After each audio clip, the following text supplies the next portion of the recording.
أعوذ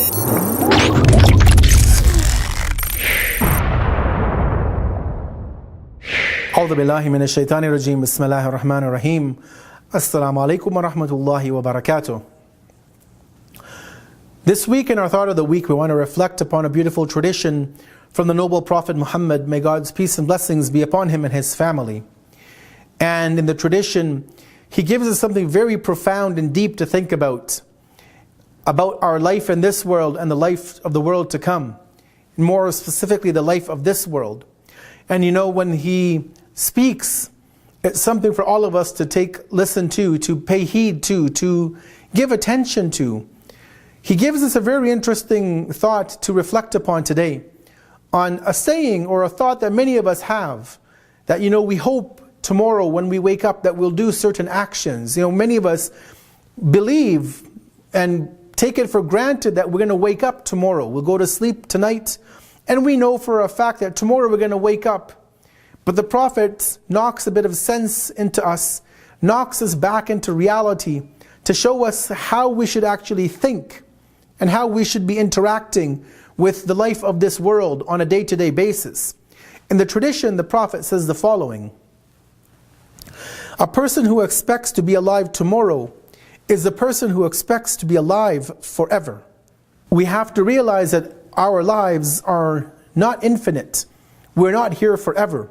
We were not created by God to be on earth forever. We were not meant to live forever. We were not meant to live for thousands of years. Yes, earlier generations may have had longer lifespans, but as humanity has traversed through the ages over the thousands of years that we have been on earth, from the religious perspective, we believe in the fact that ages of humanity have begun to, have been on the decline.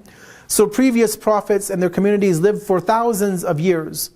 This became hundreds of years till we are where we are today, where maybe the oldest person on earth might be 110, 115 years old. But very rarely do people, transgress that limit of age.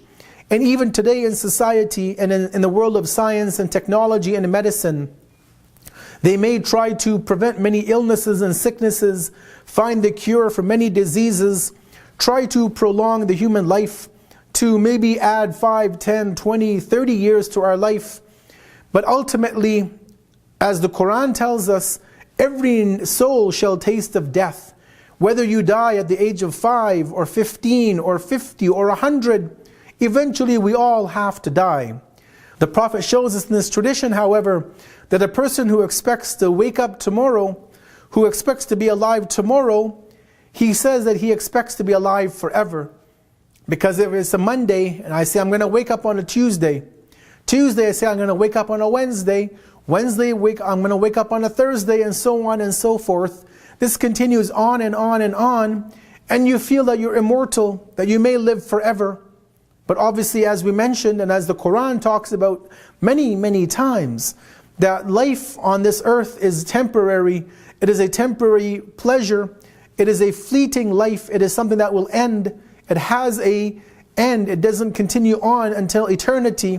Only the life of the world to come is for eternity with no end to it.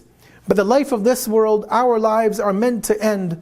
And so yes, we realize that we are finite beings. That doesn't mean that we are not planning or that we are planning to die. No, we have to still plan to live. But we also realize that we will one day leave this world, and so let us also plan for the world to come. Let us plan through our actions, through our speech, through the way we interact and deal with one another, that we make the best of this life, so that we can make the best of the next life. Wassalamu alaikum wa rahmatullahi wa barakatuh.